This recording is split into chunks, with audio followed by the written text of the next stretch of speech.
otherwise we will continue.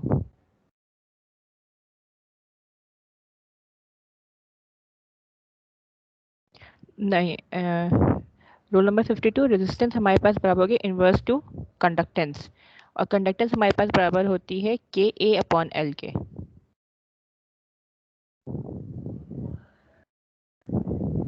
ठीक है, अच्छा हम कल न्यूमेरिकल डिस्कस कर रहे थे, कैलकुलेटर अगर आपने सब आप लोग रख लें, हम करेंगे कैलकुलेशन अपनी स्टार्ट करेंगे। एक मिनट पहले में, ठीक है, हमने कल कहा था कि हमारे पास एक रिएक्टर की वॉल है, ठीक है, it is made up of a inner layer of fabric, और उसकी हमारे पास थर्मल कंडक्टिविटी गिवन है 0.84 watt per metre degree centigrade. Likewise हमारे पास जो सेकंड लेयर है वो इंसुलेशन की है, और उसके अंदर हमारे पास जो थर्मल कंडक्टिविटी गिवन है वो 0.16 what per metre degree centigrade है। अब दिस सेज कि the reactor operates at a temperature of 1325 degree centigrade and the ambient temperature is 25। तो यानी जो रिएक्टर की इनर वॉल है उसका टेम्परेचर 1325 डिग्री सेंटीग्रेड है, और जो आउटर वॉल है उसका टेम्परेचर एटमॉस्फेरिक जो हमारा एम्बिएंट टेम्परेचर उसके इक्विवेलेंट है, it is 25 degree centigrade. Now you have to calculate the thickness of the fabric and insulation wall, दोनों की आपने थिकनेस मालूम करनी है, जबकि you are provided with the overall thickness of the reactor wall. Reactor की overall thickness मालूम है, और आपको इंडिविजुअल हर मटेरियल की अपनी थिकनेस मालूम करने के, फैब्रिक कितना थिक है और इंसुलेशन कितना थिक है, इन ऑर्डर टू क्या कहते हैं give maximum minimum heat losses. ठीक है, now what you have to do, आपने फिर देखना है कि उस सेकंड जो पार्ट है उसके अंदर आपने करना है कि आपने जो है हीट लॉस मालूम करना है, प्रोवाइडिंग कि आपके पास जो इंटरफेस है दोनों का, जो इंसुलेशन लेयर है और फैब्रिक है, उसका जो टेम्परेचर है वो 1200 डिग्री सेंटीग्रेड है, इंटरफेस का टेम्परेचर। ठीक है, फिगर हमने कल समझ ली थी, हमारे पास ये ए है, ये हमारे पास फैब्रिक है, बी आपके पास क्या है इंसुलेशन है। ठीक है, अब ये फैब्रिक है तो इसका जो इनर, ये रिएक्टर की इनर वॉल हो गई, इसका टेम्परेचर हमारे पास क्या था 1325 डिग्री सेंटीग्रेड। ये हमारे पास फिर आउटर वॉल हो गई है, तो एम्बिएंट टेम्परेचर हमारे पास गिवन था 25 डिग्री सेंटीग्रेड। ठीक है, आपके पास ओवरऑल रिएक्टर की थिकनेस गिवन है which was 320 mm. Now you have to calculate the thickness of wall A and thickness of wall B. ये एल से कंफ्यूज मत होइएगा, दिस एल रिप्रेजेंट एक्स। ठीक है, थिकनेस या लेंथ आप कुछ भी कह लें, ठीक है, इट डज नॉट मैटर। फिर सेकंड पार्ट के अंदर आपके पास इंटरफेस का टेम्परेचर गिवन है ए और बी के कॉन्टैक्ट का, विच वॉज 1200 डिग्री सेंटीग्रेड। ठीक है, अब हमें सबसे पहले जो हमें थिकनेस मालूम करनी है, यानी हमें एक्स ए एक्स बी या you can say L A और एल बी मालूम करना है। ठीक है, हम सबसे पहले क्या करेंगे, अपना जो हमारे पास डाटा प्रोवाइडेड है उसको हम कर लेंगे। हमारे पास टेम्परेचर 1 गिवन है 1325 डिग्री सेंटीग्रेड, T2 हमारे पास गिवन है 1200 डिग्री सेंटीग्रेड, T3 हमारे पास गिवन है 25 डिग्री सेंटीग्रेड। सही है, अब इन्होंने कहा हमारे पास जो टोटल वॉल की थिकनेस है रिएक्टर की, it is equivalent to 320 mm, यानी delta X, X A plus X B दोनों का समीशन डेल्टा एक्स इक्वल है 320 mm के। अब ये जो mm है हमारे पास, ऑब्वियसली बात है ये SI यूनिट नहीं है, तो you will have to convert into SI unit. तो आप क्या करोगे, इसको मिलीमीटर को मीटर में कन्वर्ट करोगे, तो इट वुड बी 0.32 मीटर। ठीक है, अब आपने क्या किया, इसको अरेंज कर लिया, इस इक्वेशन को delta X A plus delta X B equal to delta X, आपने इसको अरेंज कर दिया इन दी फॉर्म, या तो आप डेल्टा एक्स ए की फॉर्म में अरेंज कर लो या डेल्टा एक्स बी की फॉर्म में अरेंज कर लो, अप टू यू। ठीक है, मैंने डेल्टा एक्स बी की फॉर्म में अरेंज किया है, तो delta X B equals to 0.32 minus delta X A. ये वाली इक्वेशन आपकी आगे यूज होगी ताकि हमारे पास डेल्टा एक्स बी मालूम हो सके।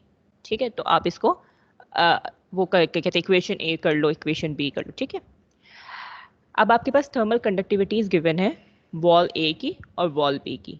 वॉल ए की थर्मल कंडक्टिविटी है 0.84 watt per metre degree centigrade, wall B की है 0.16 what per metre degree centigrade. ये आपके पास टोटल डेटा गिवन है। Now you have to calculate the thickness of wall A and wall B. ठीक है, अब हमारे पास जब थिकनेस मालूम करनी है, सबसे पहले हम क्या करेंगे, अपना फोरियर्स लॉ ऑफ कंडक्शन यूज करेंगे, लेकिन हम क्या यूज करेंगे, सीरीज वाला, क्योंकि दो वॉल्स हैं सिंपल एक वॉल होती तो हम डायरेक्टली अप्लाई कर लेते हैं। हमारे पास 2 वॉल्स गिवन है, तो हमारे पास जो इक्वेशन हमने जनरेट की थी फॉर सीरीज वो हम यूज़ करेंगे यहाँ पर।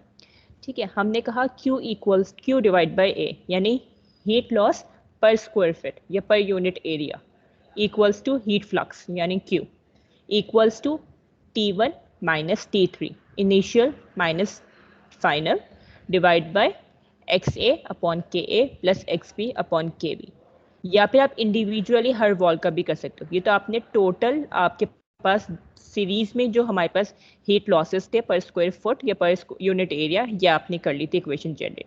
या फिर यू कैन से कि वॉल ए का जो हीट लॉस है वो हमारे पास बराबर है heat loss per square per unit area के, which would be equal to T1 minus T2 divide by delta XA upon KA। या फिर यू कैन से कि वॉल बी का जो हीट लॉस है वो हमारे पास है T2 minus T3 divide by XB upon KB। अच्छा, यहाँ पे मैंने कहीं भी नेगेटिव साइन नहीं लगाया है, इसीलिए मैंने जो टेम्परेचर्स थे इनको ऑलरेडी स्विच कर दिया है। फाइनल माइनस इनिशियल की जगह पे मैंने इनिशियल माइनस फाइनल ऑलरेडी किया हुआ है। अगर यहाँ पे नेगेटिव साइन होता तो टेम्परेचर होता T3 माइनस T1। सिंस यहाँ पे नेगेटिव साइन मैंने पुट नहीं किया, मैंने नेगेटिव को ऑलरेडी मल्टीप्लाई कराया हुआ है अपने टेम्परेचर्स के साथ, दैट्स वाई टेम्परेचर हमारे पास रिवर्स ऑर्डर में है, इनिशियल माइनस फाइनल है। वरना डेल्टा टी हमारे पास क्या होता है, फाइनल माइनस इनिशियल। इसके अंदर कोई प्रॉब्लम?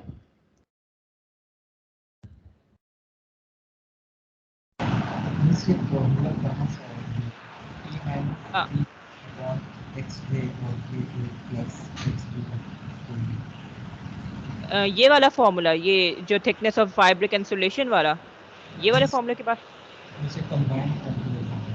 ये T1 minus T3 upon delta X से upon KA plus delta XB upon KB, ये वाले फॉर्मूला की बात कर रहे हो आप?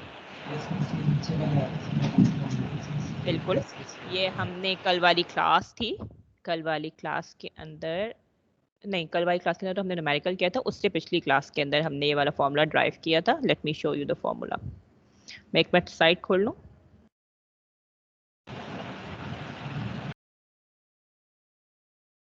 ठीक है, अच्छा एक मिनट, मैं स्लाइड खोलिए, मैं शेयर करवा लूँ आप लोगों से slide, and then you would B.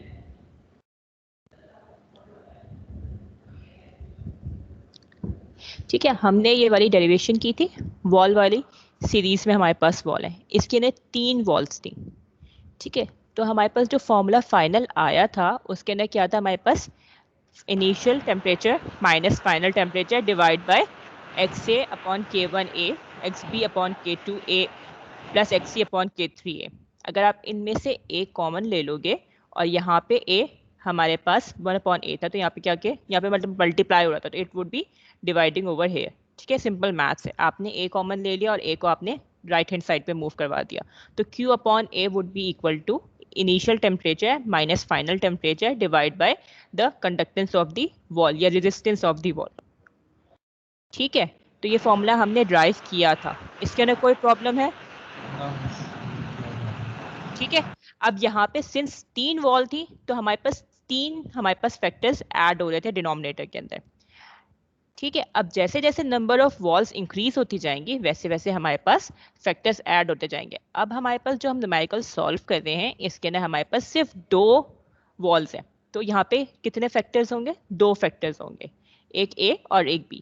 अगर 3 वॉल्स होती सीरीज के अंदर तो 3 फैक्टर्स होते, फिर एक और डिनोमिनेटर में एक और factor delta XC upon KB add हो जाता हमारे पास। ठीक है, तो ये वो वाला फॉर्मूला है। और मैंने ये भी बताया था स्टेडी स्टेट के अंदर हमारे पास हीट लॉसेस कांस्टेंट होते हैं थ्रू आउट। जितना हमारे पास लॉस यहाँ पर होगा वही लॉस हमारे पास यहाँ पर होगा, वही लॉस हमारे पास यहाँ पर होगा, और वही लॉस हमारे पास टोटल भी सेम ही रहेगा, कांस्टेंट रहेगा। जो हमारे पास चेंज आता है वो टेम्परेचर डिफरेंस में आता है और हर उसकी अपनी थर्मल कंडक्टेंस या रेजिस्टेंस में आता है। ठीक है, लेकिन थर्मल कंडक्टेंस और टेम्परेचर का रेशियो यानी heat loss through out the system constant रहेगा स्टेडी स्टेट के अंदर। ठीक है, दैट्स वाई हमारे पास Q की बात करियो, मैं Q यहाँ पे इस पॉइंट पे कैलकुलेट करूँ, इस पॉइंट पे कैलकुलेट करूँ, इस पॉइंट पे कैलकुलेट करूँ या ओवरऑल कैलकुलेट करूँ, Q हमेशा सेम ही रहेगा। हीट लॉस जो है, जितना हीट लॉस यहाँ पे हो रहा है उतना का इतना हीट लॉस यहाँ पे भी होगा। ऐसा थोड़ी कि यहाँ पे हमारे पास ज़्यादा हीट लॉस हो जाए, यहाँ पे हीट लॉस कम हो जाए। हीट लॉस कम होने का मतलब ये कि ये अपनी कुछ हीट जनरेट कर रहा है जिसकी वजह से वो हीट लॉसेस को ओवरकम कर रहा है। ये ऐसा थोड़ी है कि यहाँ पे हमारे पास हीट लॉसेस जो है बहुत कम है और यहाँ पे जाके हीट लॉसेस बहुत ज़्यादा हो गए, ऐसा थोड़ी पॉसिबल है। यहाँ से जितनी हीट निकल रही होगी उतनी की उतनी सारी हीट हमारे पास एटमॉस्फेयर में स्केप कर रही होगी, अनलेस अनटिल यहाँ पे हमारे पास स्टीडी स्टेट की बात करें, अनलेस अनटिल कोई और प्रॉब्लम हो, कोई और हमारे पास फैक्टर्स इनकॉपरेट करना हम भूल गए हो। ठीक है, तो जितनी हीट लॉस यहाँ पे होगा उतना ही इतना हीट लॉस यहाँ पर होगा। तो हम इसीलिए हम कहते हैं कि हम या तो ओवरऑल हीट लॉस मालूम कर लें इनिशियल माइनस फाइनल करके, या हम सिर्फ इसका एक वॉल ए का मालूम कर लें या वॉल बी का मालूम कर लें, हमारे पास हीट लॉसेस बराबर होंगे। लेकिन वॉल ए और वॉल बी के टेम्परेचर डिफरेंस यानी टेम्परेचर ड्रॉप डिफरेंट होगा, उनकी अपनी थर्मल कंडक्टेंस डिफरेंट होगी, उनकी थिकनेस डिफरेंट होगी। तो जब हम डायमेंशंस की बात करते हैं, टेम्परेचर की बात करते हैं, थर्मल कंडक्टिविटी की बात करते हैं, तो हम इनपुट इक्वल और आउटपुट वाला रिलेशनशिप यूज नहीं कर सकते, फिर हमें इंडिविजुअली वॉल की अपनी कैलकुलेशन करनी पड़ती है। लेकिन अगर हम ओवरऑल सिस्टम की बात करें तो ओवरऑल सिस्टम के अंदर हम इजीली इनपुट और आउटपुट वाला रिलेशनशिप यूज करके हम अपनी ड्राइव कर सकते हैं। ठीक है, अब मैंने क्या किया, मैंने बात की पहले ओवरऑल की। ओवरऑल में हमारे पास क्या हो गया, initial temperature minus final temperature divide by the resistance of the walls, wall A और वॉल बी के रेजिस्टेंस। या फिर मैं बात कर लूँ सिर्फ वॉल ए की, अगर मैं सिर्फ वॉल ए की बात करी हूँ तो वॉल ए का इनिशियल टेम्परेचर, वॉल ए का फाइनल टेम्परेचर और divide by the thermal conductance of wall A, या फिर वॉल ए का वॉल बी का initial temperature minus wall B का final temperature divide by the thermal resistance of the wall B. ठीक है, मैं कोई भी रिलेशनशिप यूज कर लूँ, या तो मैं पूरा ओवरऑल सिस्टम का यूज कर लूँ या मैं इंडिविजुअल वॉल का यूज कर लूँ, it would be equivalent to the heat losses per unit area. ठीक है, ये मैंने अपनी मेजर इक्वेशन बना ली। अब इस इक्वेशन को यूज करते हुए मैं थिकनेस मालूम करूंगी। मुझे एक्स ए नोन नहीं है, एक्स बी नोन नहीं है, ठीक है, मुझे मालूम करना है।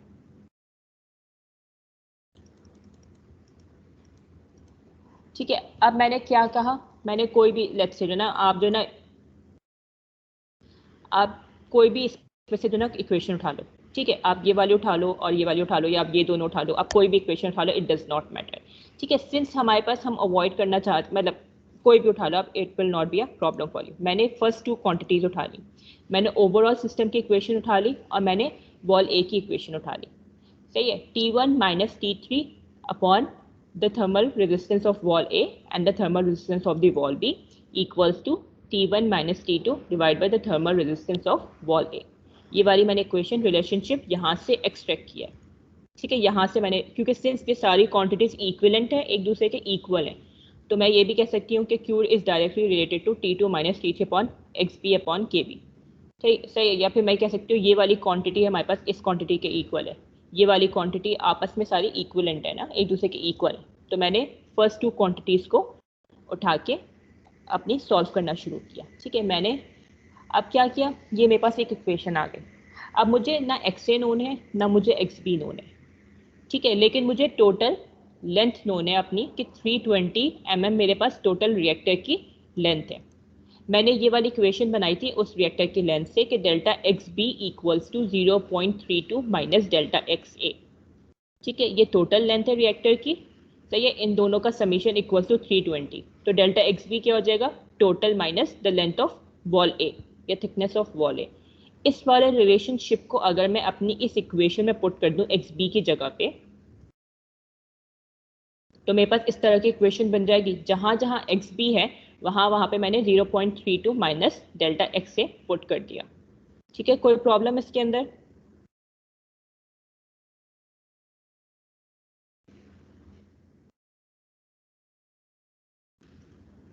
ठीक है, अब तक कोई प्रॉब्लम नहीं है इसके अंदर?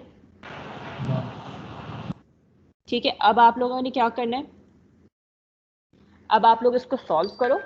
ठीक है, सिंस आपके पास T1 नोन है, T3 नोन है, के ए नोन है, के बी नोन है, T1 नोन है, T2 नोन है, के ए नोन है। ठीक है, सारी वैल्यूज यहाँ पे पुट करो and solve for delta X A, और मुझे बताओ डेल्टा एक्स ए की क्या वैल्यू आ रही है।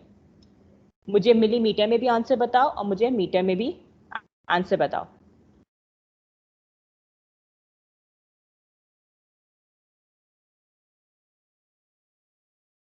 सॉल्व करो डेल्टा एक्स से और मुझे वैल्यू बताओ डेल्टा एक्स की क्या वैल्यू आएगी।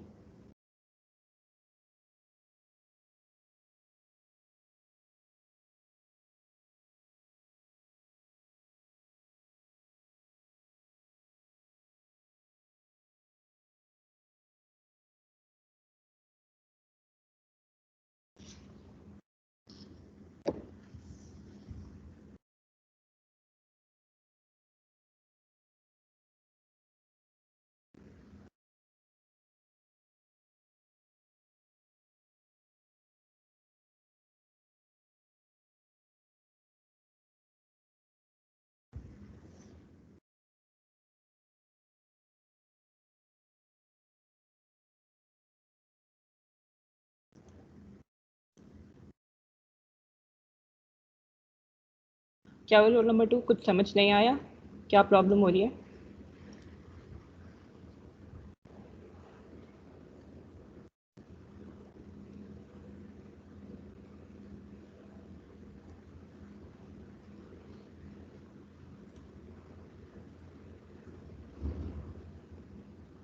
जल्दी से मुझे बताओ डेल्टा एक्स से क्या आएगा आप लोगों का। कैलकुलेट कर भी रहे हो आप लोग या साथ कैलकुलेट नहीं कर रहे? मैम टेम्परेचर की वैल्यू क्या है मैम? टेम्परेचर करके टेम्परेचर की वैल्यूज ये गिवन थी ना यहाँ पे सारी आपके पास। T1 है वो 13 to 25 डिग्री सेंटीग्रेड, T2 है 1200 डिग्री सेंटीग्रेड, T3 है आपके पास 25 डिग्री सेंटीग्रेड। ठीक है, K आपके पास है, Ka है 0.84, Kb है आपके पास 0.16।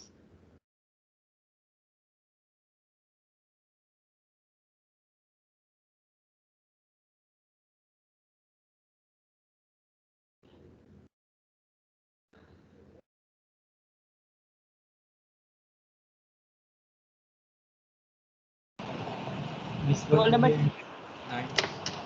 जी, कोई प्रॉब्लम? मिस 110.9। हाँ, अराउंड यही आ रही है वैल्यू।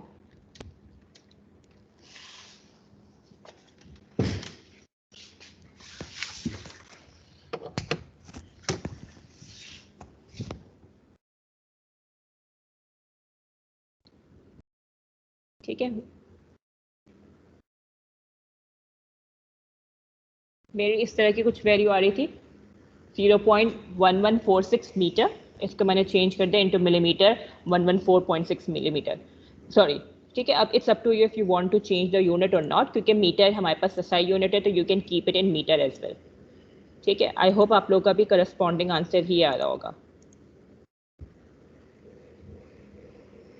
सबका आंसर यही आ रहा है अराउंड, ये डिफरेंट आ रहा है?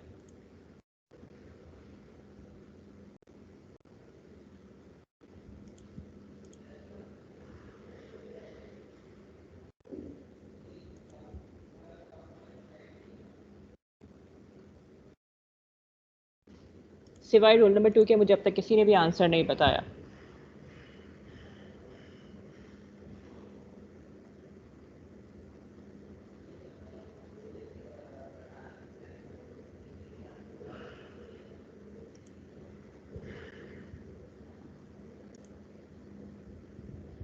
आप लोग सॉल्व करो जल्दी से और मुझे आंसर बताओ ताकि हम आगे न्यूमेरिकल्स भी करें। We have to do 2 numericals today.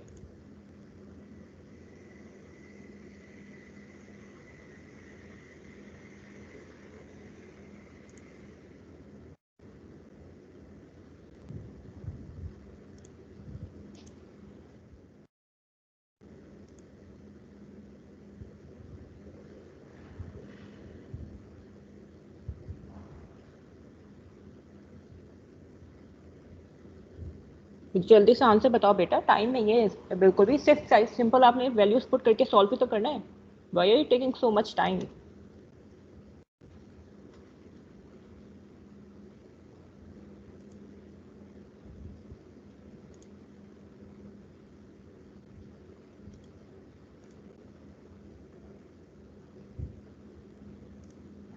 ठीक है, मूविंग ऑन। ठीक है, हमारे पास मेरे पास जो डेल्टा एक्स ए की वैल्यू आई थी वो आई थी 0.1146 मीटर। रोल नंबर 2 की आई थी आई थिंक 0.110 समथिंग, सही है। तो इट्स क्वाइट नियर, इतना परेशान होने की बात नहीं है, काफ़ी मेजर डिफरेंस नहीं है, ठीक है। अब हमने जो रिलेशनशिप पुट किया था delta X B equals to 0.32 minus delta X से, ठीक है। यहाँ पे एक्स बी की जगह पे हमने ये वाली वैल्यू पुट की थी 0.32 माइनस एक्स से, तो हम यही वाला रिलेशनशिप यूज़ करके डेल्टा एक्स बी मालूम कर लेंगे, ठीक है। तो delta X B equals to 0.32 minus delta X से, डेल्टा एक्स से आपको नोन है, आपने सब्सटीट्यूट की डेल्टा एक्स ए की value and you got the thickness of wall B as well, ठीक है। इसके अंदर कोई प्रॉब्लम?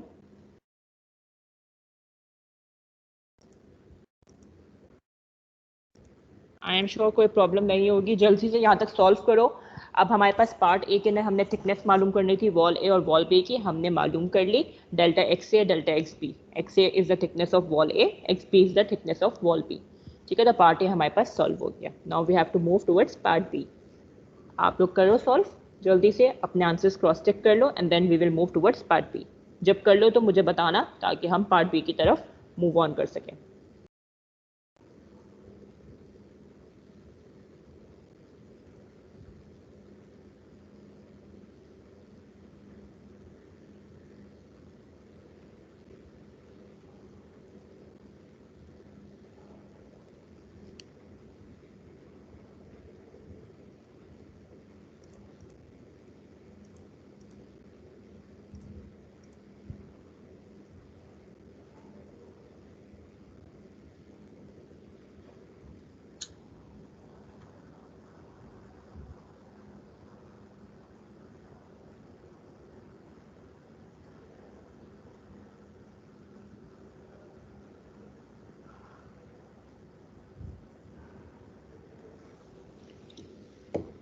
रोल नंबर 32 बिल्कुल ठीक है, 110.92 मिलीमीटर एक्स से, बिल्कुल ठीक है वैल्यू।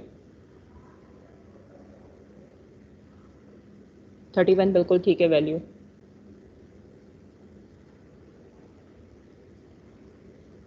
बिल्कुल ठीक है, रोल नंबर 32 एक्स पी की वैल्यू भी बिल्कुल ठीक है।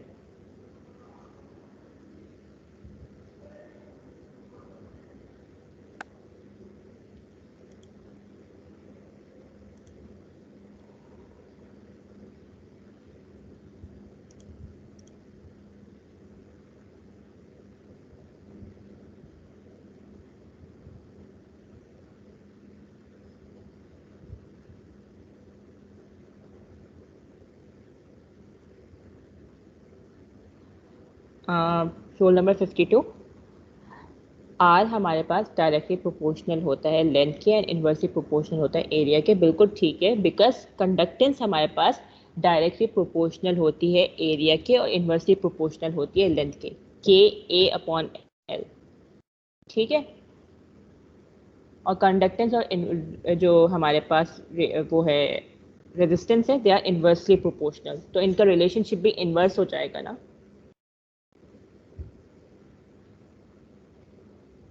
और ये जो इशू है मैं इसको अलग से एड्रेस कर लेती हूँ, पहले हम न्यूमेरिकल कर लें क्योंकि न्यूमेरिकल इज़ मोर इम्पॉर्टेंट। हमारा कोर्स बहुत लेंथी है, ठीक है। तो मैं आपको अलग से पर्सनल मैसेज करके ये वाली बात पूरी क्लैरिफाई कर दूँगी, ठीक है। आज या कल में, इतना परेशान मत हो। आप मुझे एक मैसेज ड्रॉप कर दीजिएगा, मैं आपको जो है क्लैरिफाई कर दूँगी आपका जो भी इशू है ये स्मॉल, ठीक है। अच्छा, move on to part B.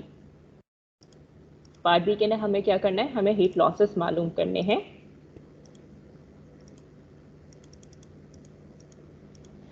सही है। अब heat loss per unit area मालूम करना है, यानी क्यू मालूम करना है, सही है। अगर सिर्फ हीट लॉस होता तो हमें कैपिटल क्यू मालूम करना होता। यहाँ पे हमारे पास heat loss per unit area मालूम करना है, यानी हीट फ्लक्स मालूम करना है, तो हमने इसको रिप्रेजेंट किया हुआ है स्मॉलर क्यू से। रिलेशनशिप हमने ऑलरेडी पहले से अपना डेवलप किया हुआ था यहाँ पर, बिफोर स्टार्टिंग अवर न्यूमेरिकल। यहाँ पे मैंने रिलेशनशिप ऑलरेडी डेवलप किया था, मैं यही रिलेशनशिप यूज करूंगी to calculate the value of Q, ठीक है। अब आपकी मर्जी है, आप कोई सा भी रिलेशनशिप यूज कर लो इसके अंदर, वेदर आप ये वाला यूज करो, आप ये वाला यूज करो, आप ये वाला यूज करो, इट डज नॉट मैटर, ठीक है। मैंने यूज किया अपना लेट्स से ये वाला रिलेशनशिप, ठीक है, आप अगर ये वाला रिलेशनशिप चूज करोगे, आप ये वाला यूज करोगे, तब भी आपके पास वैल्यू सेम ही आएगी, क्योंकि हीट लॉसेस कांस्टेंट है, स्टेडी स्टेट की बात हो रही है। ठीक है, मैंने ये वाला रिलेशनशिप यूज किया, less number of variables less hassle. ठीक है, मैंने अपनी वैल्यू सब्स्टिट्यूट की, T1 नोन है, T2 नोन है, X से आपने मालूम कर लिया पार्ट ए से कि A नोन है, you can easily calculate the value of Q। ठीक है, put the values and calculate the value of Q।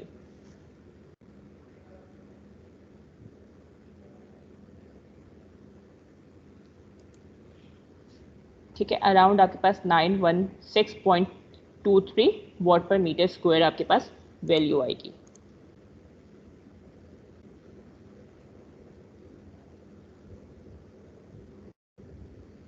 बिल्कुल ठीक है, रोल नंबर 2, बिल्कुल सही वैल्यू आई आपकी।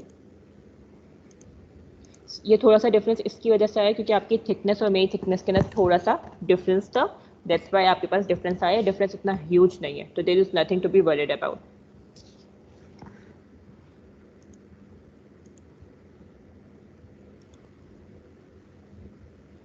ठीक है, आई होप आप सबकी वैल्यूज आ गई हो। तो अब हमारे पास हमें न्यूमेरिकल के अंदर लेंथ मालूम करने, थिकनेस मालूम करनी थी वॉल ए और वॉल बी की, हमने मालूम कर ली।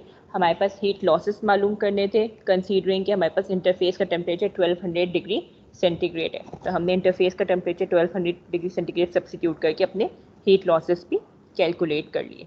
ठीक है, दोनों हमारे पास पार्ट सॉल्व हो गए, इतना कॉम्प्लिकेटेड न्यूमेरिकल नहीं था। ठीक है, न्यूमेरिकल कराने का मकसद सिर्फ ये था कि आपके पास कोई भी चीज़ लाजमी नहीं, आपके पास हर दफ़ा आपको हीट लॉसेस ही मालूम करने हो।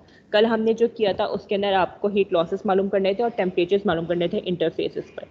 आज हमने न्यूमेरिकल किया, उसके अंदर आपको टेम्परेचर नोन थे, आपको थिकनेस मालूम करनी थी। ठीक है, तो आप फॉर्मूला सेम यूज़ करोगे, but you have to use your sense logic कि आपने जो है कौन सी चीज़ को किस तरीके से सब्स्टिट्यूट करना है। ठीक है, आई होप कोई प्रॉब्लम नहीं हुई होगी इसके अंदर। ये कर लो, फिर हम थोड़ा सा एक और लेवल अपना अपग्रेड करेंगे न्यूमेरिकल का।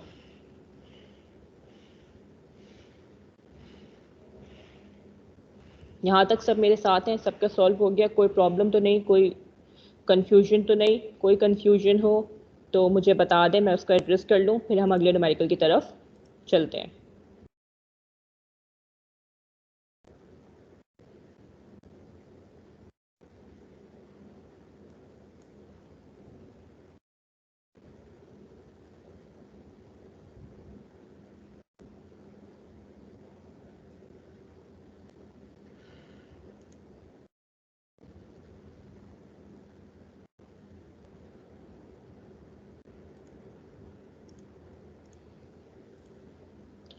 ठीक है, आई होप कोई प्रॉब्लम नहीं है। अब हम अगले न्यूमेरिकल की तरफ मूव ऑन करते हैं।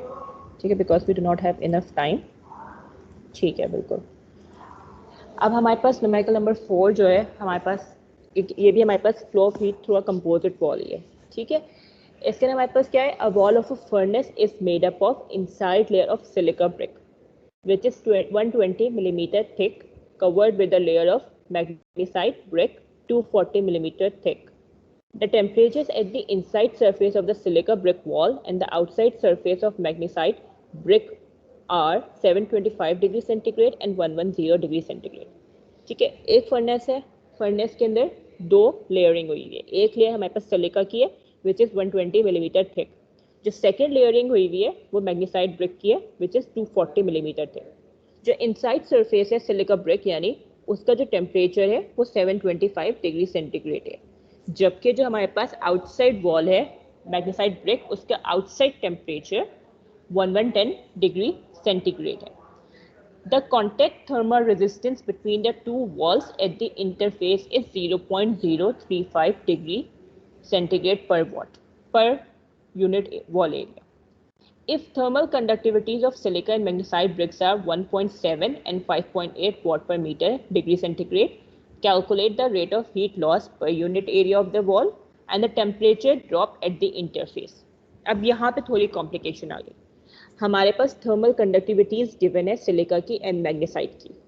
ठीक है, हमें मालूम करना है heat loss per unit wall area. ठीक है, लेकिन इन्होंने कहा कि हमारे पास जो दोनों वॉल्स हैं सिलिका और मैग्नेसाइट, उन दोनों के कांटेक्ट की वजह से थर्मल रेजिस्टेंस काफ़ी प्रोड्यूस हो रही है। ठीक है, और वो थर्मल रेजिस्टेंस हमारे पास कितनी प्रोड्यूस हो रही है, 0.035 डिग्री सेंटीग्रेड पर वॉट, और उसकी वजह से हमारे पास टेम्परेचर ड्रॉप इंटरफेस पे आ रहा है। ऐसा होता है ना, वॉल के थ्रू टेम्परेचर ड्रॉप होता है वॉल के, लेकिन यहाँ पे क्या हो रहा है, वॉल पे ही टेम्परेचर ड्रॉप हो रहा है। ठीक है, अब इसको मैं फिगर के थ्रू समझाऊंगी तो it would be easier for you to understand. ठीक है, दो वॉल्स है हमारे, दो हमारे पास ये फर्नेस है, फर्नेस के ना दो लेयर्स हैं, एक लेयर है हमारे पास सिलिका ब्रिक की, एक लेयर है हमारे पास मैग्नीसाइट ब्रिक की।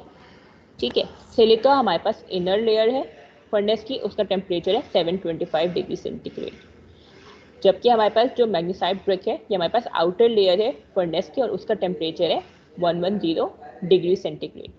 इन दोनों की थिकनेस गिवन है 120 मिलीमीटर एंड 240 मिलीमीटर। इन दोनों की थर्मल कंडक्टिविटीज गिवन है। अब ये कह रहे हैं हमारे पास यूजली होता क्या है, हमारे पास टेम्परेचर प्रोफाइल लीनियर होती है, हमारे पास टेम्परेचर ड्रॉप होता है फिर फर्दर टेम्परेचर ड्रॉप होता है। लेकिन यहाँ पे सिंस मटेरियल्स की कंपोजिशन इतनी ज़्यादा डिफर कर रही है कि हमारे पास जब दोनों मटेरियल आपस में कांटेक्ट में आ रहे हैं तो इंसुलेशन की वजह से यहाँ पे काफ़ी ज़्यादा थर्मल रेजिस्टेंस प्रोड्यूस हो रही है। इसको उन्होंने नाम दे दिया कॉन्टेक्ट थर्मल रेजिस्टेंस। ठीक है, यानी कांटेक्ट में आने की वजह से हीट रेजिस्टेंस प्रोड्यूस हो रही है, वो काफ़ी जितनी हीट यहाँ पे जितना वो टेम्परेचर ड्रॉप कर रहा था वो उतना का उतना टेम्परेचर फर्दर ड्रॉप नहीं कर रहा है, बल्कि अचानक से सडन टेम्परेचर ड्रॉप आ रहा है due to two different completely different materials. ठीक है, तो हमें क्या करना है, उसकी टेम्परेचर ड्रॉप मालूम करना है कि फेस के ऊपर, इंटरफेस के ऊपर कितना टेम्परेचर ड्रॉप आ रहा है। वैसे तो होता है ना हमारे पास वॉल के थ्रू टेम्परेचर ड्रॉप आ रहा होता है, वॉल की एक सरफेस से दूसरी सरफेस के अंदर, लेकिन यहाँ पे क्या है, यहाँ पे एक ही इंटरफेस के अंदर टेम्परेचर ड्रॉप आ रहा है अचानक से। यहाँ तक जब वो टेम्परेचर ड्रॉप आ रहा है, लेट्स से उसने रीच किया 600, लेकिन यहाँ से जो अगला वॉल का टेम्परेचर स्टार्ट होना चाहिए था वो 600 से स्टार्ट होना चाहिए था, लेकिन क्योंकि थर्मल रेजिस्टेंस कॉन्टैक्ट की वजह से इतनी ज़्यादा हो गई कि यहाँ पे उसने सडनली अपना टेम्परेचर फर्दर ड्रॉप किया और फिर हमारे पास वॉल के थ्रू हीट फर्दर फ्लो हुई।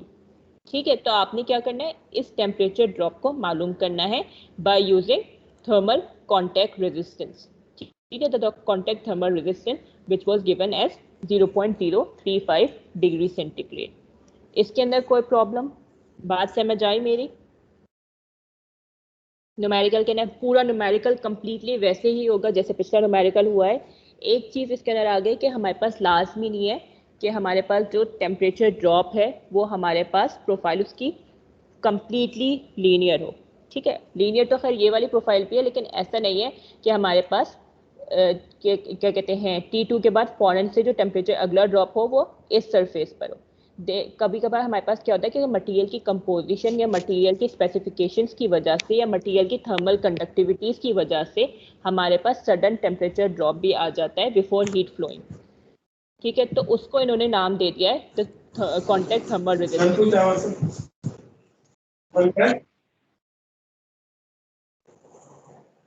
समझ आई ये वाली बात?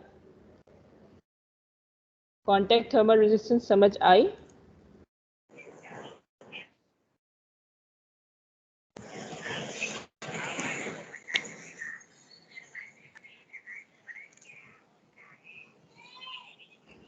ठीक है, बिल्कुल ठीक है, समझ आ गए। अब हम मूव ऑन करते हैं अपने न्यूमेरिकल की तरफ। ठीक है, अब सबसे पहले हम अपने डाटा की बात करते हैं। T1 हमारे पास नोन था, यहाँ से पहले हम फिगर से डाटा देख लेते हैं, it would be more. T1 हमारे पास नोन है, T4 हमारे पास नोन है, T2 और T3 हमारे पास नोन नहीं है। XA हमारे पास नोन है, XB हमारे पास नोन है, KA हमारे पास नोन है, KB हमारे पास नोन है, और इस कॉन्टैक्ट थर्मल रेजिस्टेंस की जो वैल्यू है RTH वो हमारे पास नोन है। ठीक है, आप सिंपल वही करोगे जैसे आपने प्रीवियसली किया था, आप अपनी जनरल इक्वेशन बनाओगे। ठीक है, उस जनरल इक्वेशन के लिए अपनी वैल्यू सब्स्टिट्यूट करोगे।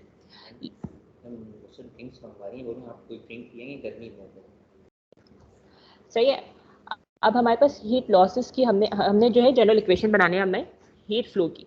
अब हीट फ्लो की जनरल इक्वेशन वैसे हमारे पास क्या होती है, temperature input minus temperature output divide by the resistance of the wall.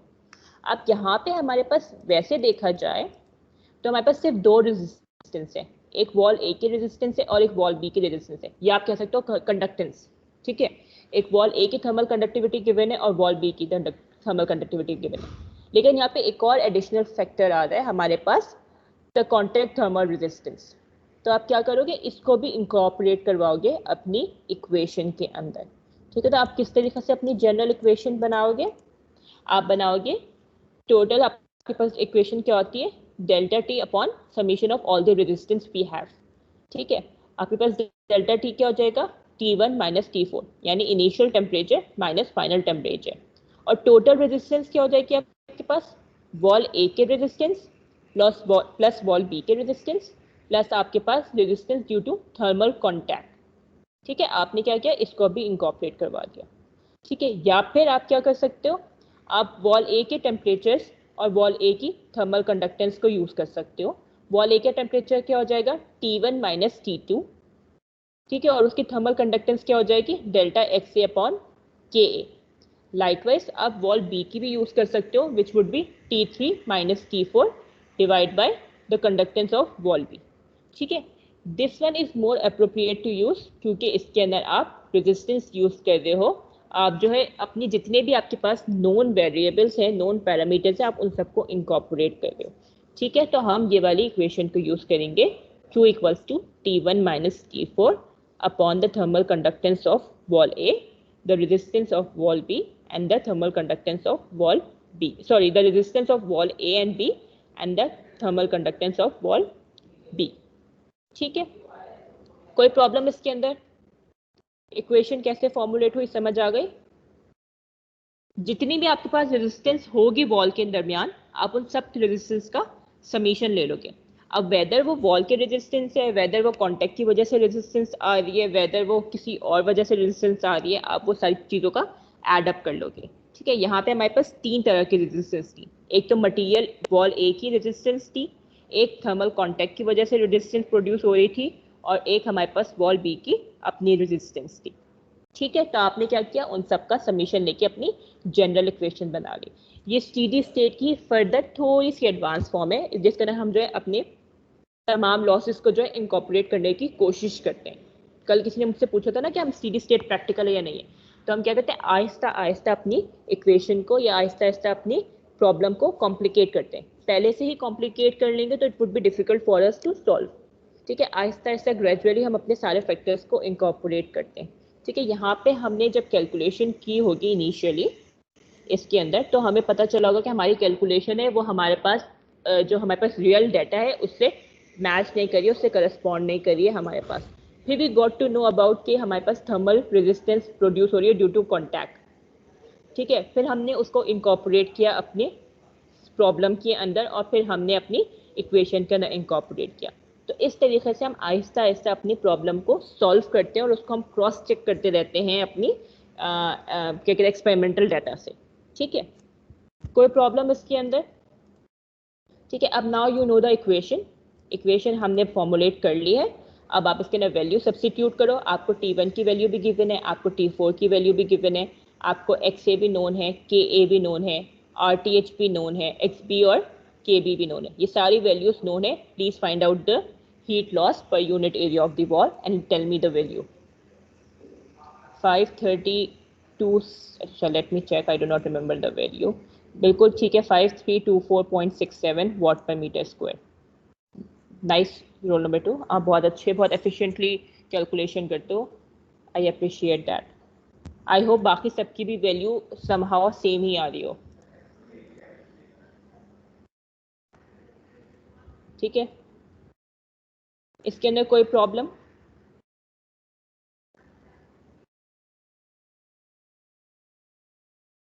ठीक है, अब हमें बात करनी है, अब हमें मालूम करना है पार्ट बी, हमें क्या मालूम करना है, टेम्परेचर ड्रॉप, यानी T2 और T3 मालूम करना है। ठीक है, कैसे मालूम करोगे, you will use this previous equation, ये जो इक्वेशन है आप इसी को ही यूज करोगे। Q आपने मालूम कर लिया था, Q की वैल्यू आ गई है। ठीक है, अब ऑब्वियसली बात है, जिस इक्वेशन से आपने Q मालूम किया आप वही इक्वेशन तो यूज नहीं करोगे, आप बाकी अदर 2 इक्वेशन यूज करोगे। तो आप पहले रखोगे Q equals to T1 minus T2 delta XA upon KA। ठीक है, आप ये वाली इक्वेशन यूज करोगे और इससे T2 मालूम करोगे कि T2 क्या आ रहा है। लाइकवाइज आप क्या करोगे, Q equals to T3 minus T4 divide by delta XP upon KB, ये वाली वैल्यू, ये वाली इक्वेशन जनरेट करोगे और उसके अंदर आप T3 मालूम करोगे, क्योंकि आपके पास बाकी सारे वेरिएबल्स नोन है। Q आपने मालूम कर लिया पार्ट 1 के अंदर, you can easily calculate the value of T2। Likewise आपने बाकी सारी वैल्यूज नोन है, Q आपने ऑलरेडी मालूम किया हुआ है, you can easily calculate the value of T3। तो by using the same equation आप क्या करोगे, T2 और T3 की वैल्यू मालूम करोगे। इसके अंदर कोई प्रॉब्लम? बिल्कुल ठीक है, रोल नंबर 67 आपका आंसर करेक्ट है, बिल्कुल ठीक है। अब इसी तरीके से solve for T2 and T3। Q आपने मालूम कर लिया है, उस Q को इस इक्वेशन के अंदर सब्स्टिट्यूट करो और T2 मालूम करो, फिर दोबारा से Q को उस इक्वेशन के अंदर सब्स्टिट्यूट करो और T3 मालूम करो। I hope you can do this simple maths.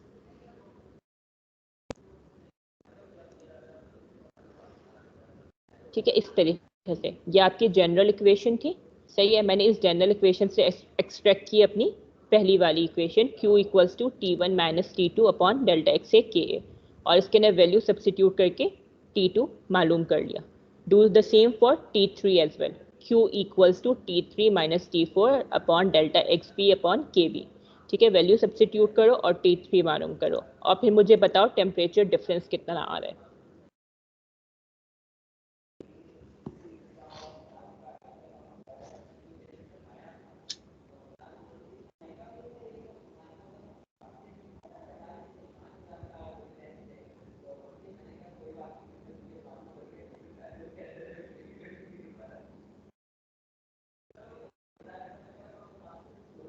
जल्दी से मुझे T2 और T3 की वैल्यू कैलकुलेट करके बताओ, is it near my value और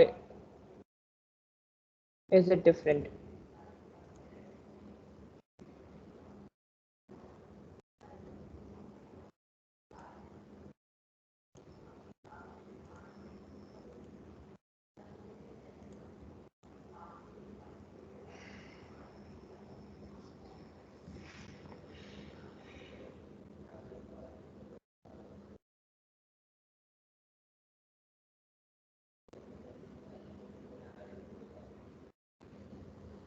थ्री 55.4, हाँ सही है, it's quite near my value, it would B okay I think. Since आप लोग के Q की वैल्यू थोड़ी डिफरेंट थी मेरी Q की वैल्यू से, तो ऑब्वियसली बात है there would be a difference in temperatures as well. Temperature near है, इट इज फाइन, बिल्कुल ठीक है।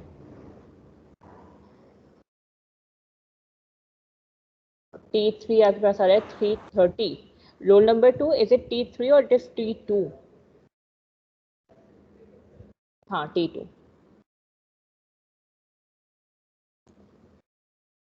T3 sorry it is T3। ठीक है, T3 मेरा आ रहा है 330.33 डिग्री सेंटीग्रेड, और जो टेम्परेचर ड्रॉप है ये मेरे पास आ रहा है 18.81 डिग्री सेंटीग्रेड। ठीक है, हमें टेम्परेचर ड्रॉप मालूम करना था, हमें टेम्परेचर्स नहीं मालूम करने थे इंटरफेसेस पे। टेम्परेचर ड्रॉप यानी हमें डेल्टा T मालूम करना था, T2 माइनस T3। तो टेम्परेचर ड्रॉप वुड बी 18.81। अगर आप अपना कैलकुलेशन यहाँ तक सॉल्व करते हो T3 तक, तो it would be incomplete unless and until you take the difference of the values. जब तक आप टेम्परेचर डिफरेंस नहीं मालूम करोगे, क्योंकि टेम्परेचर ड्रॉप पूछा है, तब तक आपका न्यूमेरिकल कंप्लीट नहीं होगा। ठीक है, तो मेक श्योर कि आप जो है न्यूमेरिकल को सही से कॉम्प्रिहेंड कर सको और सही से उस लास्ट एंड तक जो है सॉल्व कर सको। ठीक है, T2 और T3 मालूम करने से आपका न्यूमेरिकल सॉल्व नहीं होगा unless and until you take the difference of them and hence find the temperature drop. ठीक है, T3 आ रहा है 330, बिल्कुल 25.1 सही है। थर्ड रोल नंबर 32 काफ़ी ज़्यादा टेम्परेचर ड्रॉप है, लेकिन इट्स ओके। ठीक है, इतना बिल्कुल ठीक है। रोल नंबर 2 आपका टेम्परेचर काफ़ी हद तक बिल्कुल ठीक है। ये रोल नंबर 67 209 डिग्रीज, हाँ 20.9 सही है, बिल्कुल ठीक है, बिल्कुल ठीक है। इसके अंदर कोई प्रॉब्लम इस न्यूमेरिकल के अंदर?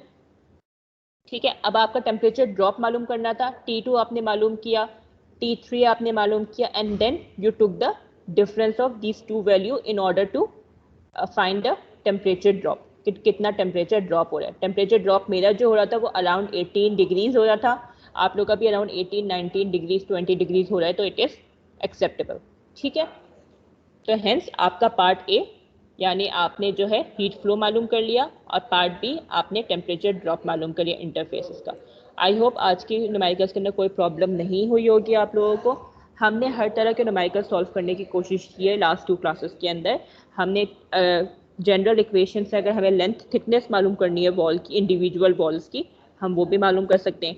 हमें जनरल इक्वेशन से अगर टेम्परेचर्स मालूम करने इंटरफेसेस के, हम वो भी मालूम कर सकते हैं। जनरल इक्वेशन से अगर हमें टेम्परेचर ड्रॉप मालूम करना है तो हम वो भी मालूम कर सकते हैं।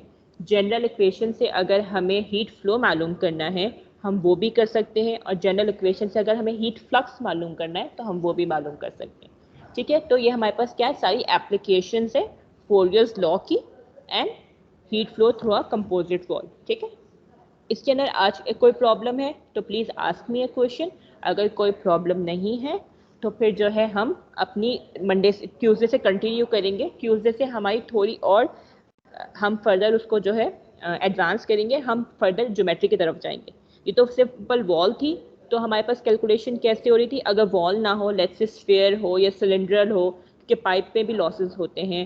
ठीक है, तो उसकी कंडीशंस में हम किस तरीक़े से अपनी इस जनरल इक्वेशन को मॉडिफाई करेंगे, ये हम देखेंगे ट्यूसडे एंड वेडनेसडे को। ये जो हमारा था कंपोजिट वॉल, ये कंप्लीट हो गया है। अगर इसके बारे में कोई क्वेश्चंस है तो मुझसे पूछ लीजिए। जहाँ तक रोल नंबर 52, आपको जो क्वेरी है वो मैं एड्रेस कर दूंगी कल, पक्का मैं आपको पर्सनली टीम्स पे ही मैसेज कर दूंगी, और आपकी ये फिर शायद आज शाम में ही कर दूँ, इतना परेशान नहीं होइएगा उसके बारे में आप। ठीक है, और कोई प्रॉब्लम आज के बारे में?